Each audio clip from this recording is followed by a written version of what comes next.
So hello everyone, this is Gaurav भैया। तो guys आज की इस वीडियो के अंदर मैं आपकी जो एक्सरसाइज नंबर 2.1 है ना, वो मैं आपको कराने वाला हूं। और मैं आपको एक और चीज बता दूं, इस चैनल के ऊपर आपकी मैथ की जितनी भी एक्सरसाइज है ना, सारी की सारी एक्सरसाइज ऑलरेडी मैंने चैनल के ऊपर अपलोड कर दी है। तो आप गौरव सुथार मेरा जो क्लास 9th वाला जो चैनल है ना, इसके ऊपर जाके देख सकते हो। ठीक है, आज की इस वीडियो के अंदर मैं आपकी जो एक्सरसाइज नंबर 2.1 है ना, ये मैं आपको कराऊंगा। ठीक है, चलो शुरू करते हैं। तो सबसे पहले क्वेश्चन में देखो क्या बोला गया है, find the degrees of the following polynomial. देखो मैं आपको ना इस क्वेश्चन को कराने से पहले ना एक छोटी सी चीज बताता हूं, जो कि आपके ना इस चैप्टर के जितने भी क्वेश्चन है ना, सारे के सारे क्वेश्चन में आपके बहुत ज्यादा काम आएगा। ध्यान से समझना। तो देखो सबसे पहले क्या करेंगे, एक पॉलिनोमियल उठा लेते हैं। तो ये जो पहला पॉलिनोमियल है ना, मैं एक काम करता हूं, इसी को उठा लेते हैं। ठीक है, ये चीज अगर आपने समझ ली, ये समझ लो कि इस चैप्टर का कोई भी क्वेश्चन आ जाए तुम है ना बहुत आसानी से कर लोगे। -5x + 3। देखो ये मेरा क्या है, ये मेरा एक सिंपल सा पॉलिनोमियल है। तो मेरे को एक चीज बताओ, इस पॉलिनोमियल के अंदर तुम्हें क्या क्या दिख रहा है? भैया हमें 2x² - 5x + 3 ये दिख रहा है। हाँ भैया दिख रहा है। तो यहां पे अगर तुम नोटिस करोगे ना, तो आपको दो चीजें दिखेंगी। एक तो आपको ना मैथ का नंबर दिखेगा, एक आपको ना इंग्लिश का अल्फाबेट दिखेगा। यहां पे अगर तुम नोटिस करो, इसमें ना इंग्लिश का अल्फाबेट कौन सा यूज हुआ है? एक्स यूज हुआ है। ABCDEFGHIJKLMNOPQRSTUV एक्स आता है ना, इंग्लिश के अंदर एक्स आता है। हाँ भैया आता है। तो ये जो एक्स है, ये आपका इंग्लिश का अल्फाबेट है, और ये एक्स आपका दो बार यूज हुआ है। तो किसी भी पॉलिनोमियल के अंदर अगर आपका कोई भी इंग्लिश का लेटर यूज हो, इंग्लिश का अल्फाबेट यूज हो ना, तो उसे क्या बोलते हैं? उसे बोलते हैं हम वेरिएबल। यानी कि अगर किसी भी पॉलिनोमियल के अंदर कोई भी आपका इंग्लिश का लेटर यूज होता है ना, उसे क्या बोलेंगे? वेरिएबल बोलेंगे। क्लियर? इतना समझ गए। और वेरिएबल के साथ आपका जो मैथ का नंबर यूज होगा ना, उसे क्या बोलते हैं? जैसे यहां पे नोटिस करो, ये x² क्या हो जाएगा? आपका वेरिएबल हो जाएगा। इस x² के साथ में क्या है? आपका 2 है। तो ये जो 2 है ना, इसे क्या बोलेंगे? इसे बोलेंगे कोफिशिएंट। क्या बोलेंगे? कोफिशिएंट। देखो जो आपका इंग्लिश का लेटर होता है ना, उसे क्या बोलते हैं? वेरिएबल बोलते हैं। और जो आपका वेरिएबल के साथ जो आपका मैथ का कोई भी नंबर यूज होता है ना, उसे क्या बोलते हैं? कोफिशिएंट बोलते हैं। क्लियर? इतना समझ गए। भैया यहां पे तो 3 भी है, क्या ये 3 भी कोफिशिएंट होगा? नहीं। क्यों? क्योंकि मैंने क्या बोला, कोफिशिएंट उसे बोलते हैं जिसके साथ आपका वेरिएबल हो। यहां पे 2 के साथ आपका x² है, लेकिन यहां पे 3 के साथ कोई भी x² नहीं है। ना तो कोई x² है, ना कोई आपका सिंपल x भी नहीं है ना। यहां पे देखो, इस -5 के साथ आपका x है, तो -5 क्या हो जाएगा? कोफिशिएंट हो जाएगा। लेकिन यहां पे +3 के साथ, बेचारे के साथ तो कुछ भी नहीं है, ना x है, ना x² है, x³ कुछ भी नहीं है। तो यहां पे जो +3 है ना, इसे क्या बोलेंगे? ये हो जाएगा आपका कांस्टेंट टर्म। क्या बोलेंगे? Constant term. जिस भी मैथ के नंबर के साथ कोई भी वेरिएबल ना हो ना, उसे क्या बोलते हैं? कांस्टेंट टर्म बोलते हैं। समझ गए? दोबारा मैं बता देता हूं। देखो ये हमारा पॉलिनोमियल है। इस पॉलिनोमियल के अंदर सबसे पहले आपको क्या देखना है, कोई भी आपका इंग्लिश का लेटर यूज हुआ है, यहां पे यूज हुआ है, एक्स यूज हुआ है, एक्स इंग्लिश का लेटर होता है। तो जो भी आपका इंग्लिश का लेटर होगा ना, उसे क्या बोलेंगे? वेरिएबल बोलेंगे। तो यहां पे देखो एक्स आपका क्या हो जाएगा? वेरिएबल हो जाएगा। अब वेरिएबल के साथ जो आपका मैथ का नंबर होता है ना, उसे क्या बोलते हैं? कोफिशिएंट बोलते हैं। लेकिन अगर किसी भी मैथ के नंबर के साथ कोई भी वेरिएबल ना हो ना, उसे क्या बोलेंगे? कांस्टेंट टर्म बोलेंगे। क्लियर? इतना समझ गए? हाँ भैया हम इतना समझ गए। अब देखो क्वेश्चन में हमें क्या बोला गया है, फाइंड द डिग्रीज। हमें ना डिग्री पता करनी है। भैया आपने इतनी चीजें तो बता दी, लेकिन हमें ना डिग्री तो बताई नहीं कि डिग्री क्या होता है। देखो इसी के अंदर बताता हूं। जैसे मैंने क्या करा, एक काम करता हूं, क्वेश्चन सोल्व करते करते आपको समझा देता हूं। ठीक है, तो यहां पे मैं लिखूंगा solution part number 1। Part number 1 के अंदर मेरा जो पॉलिनोमियल है मैं उसको लिख लेता हूं, 2x² - 5x + 3। तो पार्ट नंबर 1 के अंदर मेरा ये पॉलिनोमियल दे रखा है। हाँ भैया दे रखा है। अब देखो सबसे पहले क्या करेंगे, सबसे पहले ना ये पहचानो कि इस पूरे पॉलिनोमियल के अंदर वेरिएबल कौन सा है। भैया ऑब्वियस सी बात है, इसके अंदर इंग्लिश का लेटर x है, तो x हमारा क्या हो जाएगा? वेरिएबल हो जाएगा। हाँ बिल्कुल सही है। अब आपको क्या करना है, इस वेरिएबल की ना पावर देखनी है। यहां पे इस x की पावर कितनी है? 2 है। अब देखो इस x की पावर तो कुछ भी नहीं है। जहां पे कुछ भी नहीं होता वहां पे क्या होता है? सबका मालिक 1। यहां पे x की पावर कुछ भी नहीं है, यानी कि सबका मालिक 1, यानी कि इस x की पावर कितनी हो जाएगी? 1 हो जाएगी। क्लियर? यहां पे x की कोई भी पावर नहीं है, इसका मतलब इस x की पावर कितनी है? 1 है। इतना समझ गए? अब देखो डिग्री क्या होती है वो मैं आपको बताता हूं। तो डिग्री का मतलब होता है, कुछ नहीं होता, डिग्री का सिंपल सा मतलब होता है हाईएस्ट पावर ऑफ वेरिएबल, यानी कि किसी भी पॉलिनोमियल के अंदर वेरिएबल की जो सबसे बड़ी पावर होगी ना उसे क्या बोलते हैं, डिग्री बोलते हैं। तो यहां पे देखो इस पूरे पॉलिनोमियल के अंदर वेरिएबल कौन सा है, x है, इस x की पावर 2 है, इस x की पावर 1 है। अब इन दोनों पावर में से ये देखो कि आपकी बड़ी पावर कौन सी है, तो obvious सी बात है 2 आपकी बड़ी पावर हो जाएगी, यानी कि इस पॉलिनोमियल की जो डिग्री है ना वो आपकी कितनी है, 2 है। Clear everyone. अगर आपको किसी भी पॉलिनोमियल की डिग्री देखनी हो ना तो आपको कुछ नहीं करना, सिंपल आपको ना ये देखना है कि आपका इस पॉलिनोमियल के अंदर वेरिएबल कौन सा है, तो इसके अंदर हमारा x वेरिएबल हो जाएगा। अब इस x की जो सबसे बड़ी पावर होगी ना वो आपके पॉलिनोमियल की क्या हो जाएगी, डिग्री हो जाएगी। क्लियर, समझ गए, हाँ भैया हमें समझ आ गया। अब इस क्वेश्चन को करोगे कैसे वो भी मैं आपको बता देता हूं, पेपर के अंदर लिख के भी तो आना है ना, अभी तो मैंने आपको समझाया है, अब इसको लिखोगे कैसे वो मैं आपको बता देता हूं। तो सबसे पहले आपको क्या करना है, जो आपका पॉलिनोमियल गिवन है ना इसको लिख लेंगे। अब यहां पे लिखोगे पावर ऑफ x, यहां पे x की 2 पावर है 2,1, तो आपकी डिग्री कितनी हो जाएगी, डिग्री विल बी 2। तो आपकी जो बड़ी पावर है ना वो आपकी क्या हो जाती है, डिग्री हो जाती है, तो डिग्री आपकी कितनी हो जाएगी, 2 हो जाएगी। क्लियर। अब इसी क्वेश्चन का दूसरा पार्ट करते हैं। तो दूसरे पार्ट के अंदर पॉलिनोमियल क्या है, y³ प्लस 2y माइनस 1। तो सेकंड पार्ट के अंदर मेरा ये पॉलिनोमियल दे रखा है। अब मैं क्या करूंगा, इस पॉलिनोमियल का सबसे पहले मैं क्या पहचानूंगा कि इस पॉलिनोमियल के अंदर आपका वेरिएबल कौन सा है। तो इस पॉलिनोमियल के अंदर कोई इंग्लिश का लेटर यूज हुआ है, हाँ भैया यूज हुआ है, y इंग्लिश का लेटर है, तो y आपका क्या हो जाएगा, इस पॉलिनोमियल का वेरिएबल हो जाएगा। तो y आपका कितनी बार है, 2 बार है, यानी कि इसकी 2 पावर देखी जाएंगी। यहां पे देखो y की पावर कितनी है, 3 है, यहां पे देखो y की पावर कुछ भी नहीं है, इसका मतलब y की पावर कितनी हो जाएगी, 1 हो जाएगी। ठीक है, जिसकी कोई भी पावर नहीं होती उसकी पावर हमेशा कितनी होती है, 1 होती है। ठीक है, अब देखो इन दोनों पावर में से सबसे बड़ी पावर कौन सी है, ऑब्वियस सी बात है 3 है, तो इसकी डिग्री कितनी हो जाएगी, इस पॉलिनोमियल की जो डिग्री है दैट इज 3। क्लियर, समझ गए, हाँ भैया हमें समझ आ गया। चलो अब इसी क्वेश्चन का थर्ड पार्ट देख लेते हैं। अब इसका पॉलिनोमियल क्या है, -9। भैया इसमें तो कोई भी इंग्लिश का लेटर यूज ही नहीं हुआ, इस पॉलिनोमियल के अंदर तो कोई वेरिएबल ही नहीं है, तो हम पावर कैसे देखेंगे। बिल्कुल सही पहचाना, इसके अंदर कोई भी आपका वेरिएबल नहीं है। तो जब कोई भी वेरिएबल नहीं होगा तो ऑब्वियस सी बात है डिग्री भी नहीं होगी, क्योंकि डिग्री किसकी होती है, वेरिएबल की। तो यहां पे वेरिएबल ही नहीं है, तो वेरिएबल नहीं होगा तो डिग्री भी नहीं होगी, तो इसका मतलब यहां पे डिग्री आपकी सिंपल कितनी हो जाएगी, 0। ठीक है, जहां पे वेरिएबल होगा उसकी तो हम डिग्री देख के बता सकते हैं कि कौन सी बड़ी है कौन सी छोटी है। ठीक है, अगर पॉलिनोमियल के अंदर वेरिएबल है तो हम देख के बता सकते हैं कि डिग्री कितनी है, लेकिन अगर किसी पॉलिनोमियल के अंदर वेरिएबल ही ना हो, जैसे इसके अंदर कोई भी इंग्लिश का लेटर ही नहीं है, x y z कुछ भी नहीं है, तो इसके अंदर ऑब्वियस सी बात है डिग्री कितनी हो जाएगी, 0, क्योंकि अगर वेरिएबल होगा तो डिग्री होगी, अगर वेरिएबल ही नहीं है तो डिग्री कितनी हो जाएगी, 0 हो जाएगी। क्लियर, समझ गए, हाँ भैया समझ गए। चलो चौथा पार्ट देखते हैं। तो चौथे पार्ट के अंदर पॉलिनोमियल क्या है, 4z माइनस 3। सबसे पहले क्या करेंगे, कोई भी इंग्लिश का लेटर है, हाँ भैया z यूज हुआ है, तो z हमारा क्या हो जाएगा, z हमारा वेरिएबल हो जाएगा। अब इस z की पावर कितनी है, कुछ भी नहीं है, इसका मतलब z की पावर कितनी हो जाएगी, 1 हो जाएगी।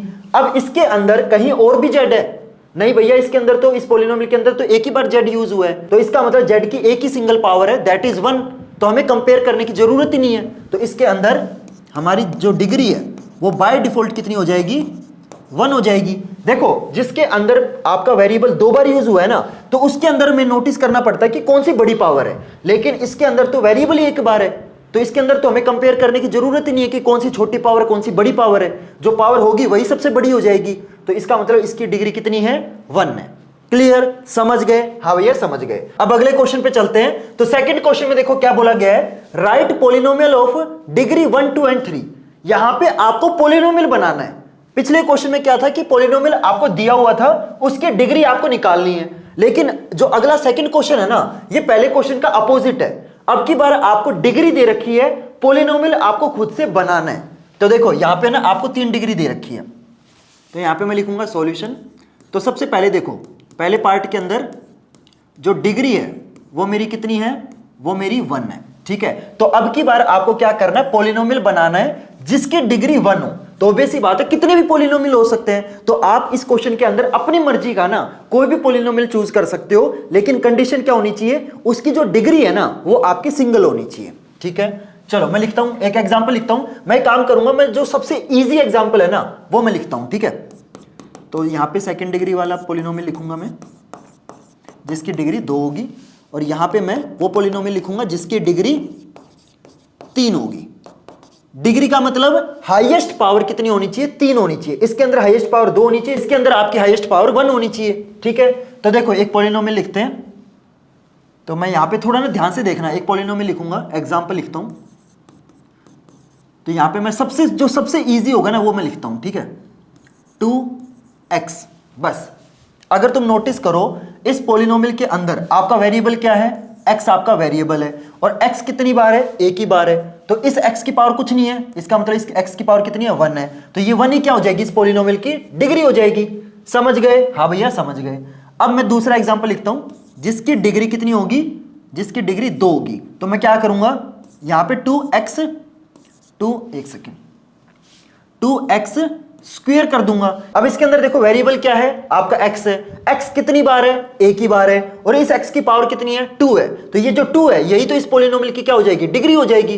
क्लियर? इसी तरीके से मैं थर्ड एग्जांपल में भी क्या लिख दूंगा? 2x cube. तो देखो आपकी मर्जी है, आप ना अलग अलग पॉलिनोमियल बना सकते हो, इसमें कुछ भी नहीं है। ऐसा नहीं है कि जो मैंने लिखे वही सही आंसर है, आप जो बनाओगे वो गलत हो जाएगा, ऐसा नहीं है। तुम अपनी मर्जी का कोई भी पॉलिनोमियल लिख सकते हो, लेकिन मैंने क्या करा, जो सबसे इजी पॉलिनोमियल है ना वो मैंने आपका लिख दिया, ताकि आपको थोड़ा ना समझने में आसानी हो। मैं काम करता हूं, मैं एक और एग्जाम्पल लिख देता हूं, मेरा क्या जा रहा है। तो मैं इस बार थोड़ा सा कॉम्प्लिकेटेड एग्जाम्पल लिखता हूं। तो मैं क्या करूंगा, 5x - 3, ठीक है। अगर तुम नोटिस करो इस पॉलिनोमियल के अंदर आपका वेरिएबल कौन सा है? x आपका वेरिएबल है। इस x की पावर कितनी है? कुछ भी नहीं है, इसका मतलब इस x की पावर 1 है। x कितनी बार है? एक ही बार है। तो ये 1 ही क्या हो जाएगी? इस पॉलिनोमियल की डिग्री हो जाएगी, ठीक है। तो इसके अंदर आप क्या लिख सकते हो? एक एग्जांपल में 5x - 3 लिख सकते हो, आपकी मर्जी है। 2x + 5 लिख दो, कुछ भी लिख सकते हो, आपकी मर्जी है। लेकिन कंडीशन क्या है कि उसकी जो डिग्री है ना वो आपकी 1 होनी चाहिए। डिग्री का मतलब कि वेरिएबल की जो सबसे बड़ी पावर है ना वो आपकी 1 होनी चाहिए। क्लियर? समझ गए? जैसे इसमें भी आप है ना एग्जांपल में कुछ भी लिख सकते हो। देखो एक एग्जांपल और बनाता हूं, जैसे मैं लिख देता हूं 9x² + 5x - 2, ठीक है। अब देखो यहां पे आपका वेरिएबल क्या है? वेरिएबल आपका x है, और x कितनी बार है? 2 बार है। इस x की पावर कितनी है? 2 है। इस x की पावर कितनी है? 1 है। तो आपको क्या देखनी है? सबसे बड़ी पावर आपकी क्या होती है? डिग्री होती है। तो यहां पे 2 बड़ी पावर है या 1 बड़ी पावर है? ऑब्वियस सी बात है 2 बड़ी पावर है। तो इस पॉलिनोमियल की जो डिग्री है वो कितनी हो जाएगी? 2 हो जाएगी। तो आप ना एग्जाम्पल के अंदर ऐसे भी लिख सकते हो, ठीक है। समझ गए? मैं एक काम करता हूं, थर्ड एग्जाम्पल और लिख देता हूं, तो जिसकी डिग्री 3 होनी चाहिए, ठीक है। तो मैं क्या करूंगा, 5x³ - 9x² + 6x - 1, ठीक है। अगर तुम नोटिस करो यहां पे देखो x आपका 3 बार है, इस x की पावर 3 है, इस x की पावर 2 है, और इस x की पावर 1 है। तो सबसे बड़ी पावर कौन सी है? सबसे बड़ी पावर 3 है। यानी कि इस पॉलिनोमियल की जो डिग्री है वो कितनी हो जाएगी? 3 हो जाएगी। तो आप अपने हिसाब से ना कोई भी एग्जांपल बना के लिख सकते हो, ठीक है। ऐसा कुछ मतलब फिक्स नहीं है कि इस क्वेश्चन के अंदर यही करेक्ट आंसर है, ऐसा कोई फिक्स नहीं है। इस क्वेश्चन के अंदर आप अपने हिसाब से कोई भी एग्जांपल बना के लिख सकते हो, ठीक है। चलो अगले क्वेश्चन पे चलते हैं। तो इस क्वेश्चन में देखो क्या बोला गया है, what are the coefficient of x² and x³ in the polynomial this. Okay, तो एक काम करते हैं, सबसे पहले ना मैं क्या करता हूं, जो मेरा पॉलिनोमियल है ना मैं इसी को लिख लेता हूं, ठीक है। तो मेरा पॉलिनोमियल क्या है, x⁴ - 3x³ -x3³ है ना, हाँ, + 6x² -2x एंड +7। तो मेरा ये पॉलिनोमियल क्वेश्चन के अंदर गिवन है। अब देखो इस क्वेश्चन में क्या बोला गया है, आपको ना इस क्वेश्चन के अंदर x² और x³ का ना जो कोफिशिएंट है वो आपको बताना है। मैंने सबसे पहले आपको एक चीज बताई थी कि वेरिएबल के साथ जो आपका मैथ का जो डिजिट है, मैथ का कोई भी नंबर होगा ना उसे क्या बोलेंगे? कोफिशिएंट बोलेंगे। तो यहां पे आपसे x² और x³ का कोफिशिएंट पूछा गया है। तो सबसे पहले क्या करेंगे, इस पॉलिनोमियल के अंदर ये देखते हैं कि आपका x³ कहां पे है और x² कहां पे है। तो x³ आपका यहां पे है और x² आपका यहां पे है। तो आपका x³ के साथ जो आपका मैथ का नंबर होगा ना वो आपका क्या हो जाएगा? x³ का कोफिशिएंट हो जाएगा। तो x³ के साथ कौन सा मैथ का नंबर है? -3। अब बहुत सारे बच्चे बोलेंगे कि भैया हमें क्या साइन भी लेना है? यस, आपको साइन लेना जरूरी है। अगर आप सिर्फ और सिर्फ ऐसे लिख दोगे ना, coefficient of coefficient of x cube. अगर आप एक्स क्यूब का कोफिशिएंट सिर्फ 3 लिख के आओगे ना तो वो आपका गलत हो जाएगा, आपको ना साइन भी लिखना है, ठीक है। तो एक्स क्यूब के साथ आपका क्या नंबर है, -3, तो आपका एक्स क्यूब का कोफिशिएंट क्या हो जाएगा, -3। Clear everyone. सिमिलर तरीके से कोफिशिएंट ऑफ एक्स स्क्वायर निकालते हैं, तो देखो एक्स स्क्वायर के साथ आपका कौन सा मैथ का नंबर है, +6। अब देखो यहां पे ना +6 है, तो अगर आप सिंपल 6 भी लिख के आओगे ना तो भी सही माना जाएगा, लेकिन मैं आपको बोलूंगा कि पेपर के अंदर है ना प्लीज आप +6 लिख के आना, ये थोड़ा ना बेटर रहता है। क्लियर एवरीवन, समझ गए। तो यहां पे इस क्वेश्चन में क्या बोला गया था कि एक्स स्क्वायर एक्स क्यूब का कोफिशिएंट बताओ, तो एक्स क्यूब के साथ कौन सा मैथ का नंबर है, -3, तो एक्स क्यूब का कोफिशिएंट क्या हो जाएगा, -3। एक्स स्क्वायर के साथ क्या है, +6, तो एक्स स्क्वायर का कोफिशिएंट क्या हो जाएगा, +6। क्लियर, क्वेश्चन समझ गए। चलो अगले क्वेश्चन पे चलते हैं। अगले क्वेश्चन में देखो क्या बोला गया है, what is the coefficient of Z in the polynomial this. Okay, तो सबसे पहले क्या करेंगे, जो आपका पोलिनोमियल है ना मैं वही लिख लेता हूं। तो आपका पोलिनोमियल क्या गिवन है, 4z³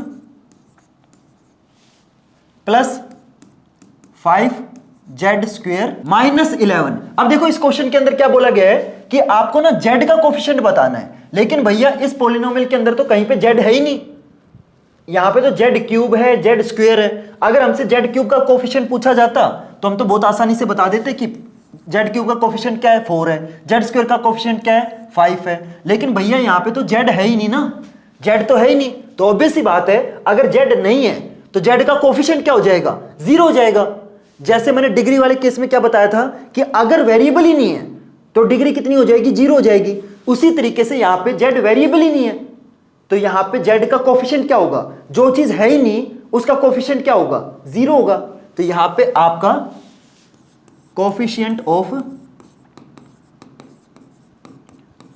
z कितना हो जाएगा, विल बी 0। क्यों, क्योंकि इस पोलिनोमियल के अंदर कहीं पे z है ही नहीं, समझ रहे हो। तो अगर z ही नहीं है, अगर वेरिएबल ही नहीं है, देखो कोफिशिएंट किसका होता है, कोफिशिएंट हमेशा वेरिएबल का होता है। अगर वेरिएबल ही नहीं है तो कोफिशिएंट कहां से होगा, अगर बांस ही नहीं होगा तो बांसुरी बनेगी कैसे, बांसुरी तो तब बनेगी ना जब बांस होगा, कोफिशिएंट तो तब निकलेगा ना जब आपका वेरिएबल होगा। वेरिएबल ही नहीं है, ना रहेगा बांस ना बजेगी बांसुरी, ना रहेगा वेरिएबल ना होगा कोफिशिएंट। क्लियर, समझ गए, हाँ भैया समझ गए। चलो अगले क्वेश्चन पे चलते हैं। अगले क्वेश्चन में देखो क्या बोला गया है, what is the constant term of the polynomial this. सबसे पहले क्या करेंगे, जो आपका पोलिनोमियल है उसको लिख लेंगे। तो आपका पोलिनोमियल क्या है, 9x³ प्लस 5x² -8x -10। अब आपको क्या करना है, इस पोलिनोमियल के अंदर आपको ना कांस्टेंट टर्म बतानी है। मैंने आपको सबसे पहले जब ये एक्सरसाइज शुरू कराई थी तब मैंने आपको एक चीज बताई थी कि जिसके साथ कोई भी वेरिएबल ना होना उसे क्या बोलते हैं, उसे बोलते हैं कांस्टेंट टर्म। देखो यहां पे इस 9 के साथ x³ है, इस 5 के साथ x² है, -8 के साथ x है, लेकिन इस बेचारे -10 के साथ कोई भी वेरिएबल नहीं है, तो ये -10 क्या हो जाएगा, ये -10 हो जाएगा आपका कांस्टेंट टर्म। तो कैसे लिखोगे, कांस्टेंट टर्म विल बी -10। समझ गए, जिसके साथ कोई भी वेरिएबल ना होना उसे क्या बोलते हैं, कांस्टेंट टर्म बोलते हैं। ठीक है, क्या ये 9 कांस्टेंट टर्म हो सकता है, नहीं भैया ये तो कोफिशिएंट है ना, क्योंकि इसके साथ तो वेरिएबल है, इसके साथ तो x³ है, इसके साथ x² है, इसके साथ x है ना। इस बेचारे के पास तो ना कोई x है ना कोई गर्लफ्रेंड है, कुछ भी नहीं है ना। तो ये बेचारा क्या है, सिंगल है। सिंगल नहीं मतलब कांस्टेंट टर्म है। ठीक है, मैथ की भाषा में सिंगल को क्या बोलते हैं, कांस्टेंट टर्म बोलते हैं। क्लियर एवरीवन, समझ गए, ठीक है। तो यहीं पे हमारी जो एक्सरसाइज खत्म होती है। और मैं तुम्हें एक और चीज बता दूं, अगर आप में से कोई बच्चा मेरे से पढ़ना चाहता है ना तो आप हमारे सक्षम बैच के अंदर एनरोल कर सकते हो, जिसके अंदर मैं आपका जो नया सिलेबस है ना, जो आपकी नई एनसीईआरटी बुक है उसके हिसाब से मैं आपको इस बैच के अंदर पढ़ाता हूं। और तुम्हारे जितने भी सब्जेक्ट है ना, चाहे तुम्हारा मैथ हो, साइंस हो, एसएसटी हो, तुम्हारे जितने भी सब्जेक्ट है सारे के सारे सब्जेक्ट मैं आपको इस बैच के अंदर पढ़ाऊंगा। तो अगर आपको इस बैच के अंदर एनरोल करना है ना तो आपको कुछ नहीं करना, मेरा जो टॉपर्स क्लैन वाला जो ऐप है ना ये आपको इंस्टॉल करना है। चाहे तुम्हारे पास एंड्रॉइड हो चाहे तुम्हारे पास आईफोन हो, दोनों टाइप के फोन के अंदर है ना आप हमारा जो टॉपर्स क्लैन वाला जो ऐप है इंस्टॉल कर सकते हो। और जैसे ऐप को ओपन करोगे ना तो स्टार्टिंग में ही आपको ना हमारा जो सक्षम बैच है आपको मिल जाएगा। और मैं आपको एक और चीज बताऊं, तुम्हारा जितना भी स्टडी मटेरियल है ना, चाहे तुम्हारे इंपॉर्टेंट क्वेश्चन हो, चाहे तुम्हारे नोट्स हो, चाहे तुम्हारी फॉर्मूला शीट हो, सब कुछ आपको ना इस बैच के अंदर कंप्लीटली फ्री में मिलेगा। और मैं तुम्हें एक और चीज बताऊं, इस बैच से ना हमारे पिछले साल ऑल इंडिया रैंक 2 निकली थी और उससे पिछले साल है ना ऑल इंडिया रैंक 1 भी हमारी इस बैच से निकली हुई है। तो इस बैच के अंदर मैं खुद आपको पढ़ाऊंगा और आपको ऑलरेडी पता होगा मेरे बारे में, मैं खुद क्लास 10 सीबीएसई का टॉपर रह चुका हूं। मेरे खुद क्लास 10 के अंदर 100 आउट ऑफ 100 परसेंटेज मैंने स्कोर करे हुए हैं। तो आप मेरे से पढ़ोगे और अगर आपको इस बैच के अंदर एनरोल करने में कोई भी दिक्कत आए ना, तो मैं आपको ना एक फोन नंबर बता देता हूं, सिंपल है ना, आप इसको इस फोन नंबर पे कॉल कर लेना, ठीक है, 9183193774, ठीक है। तो अगर आपको बैच से रिलेटेड कुछ भी पूछना है, कुछ भी डाउट है ना, तो आप है ना सिंपल इस नंबर पे कॉल करके पूछ सकते हो। तो चलो गाइस, मिलते हैं फिर अगली वीडियो में नए टॉपिक के साथ। तब तक के लिए good bye and have a nice day.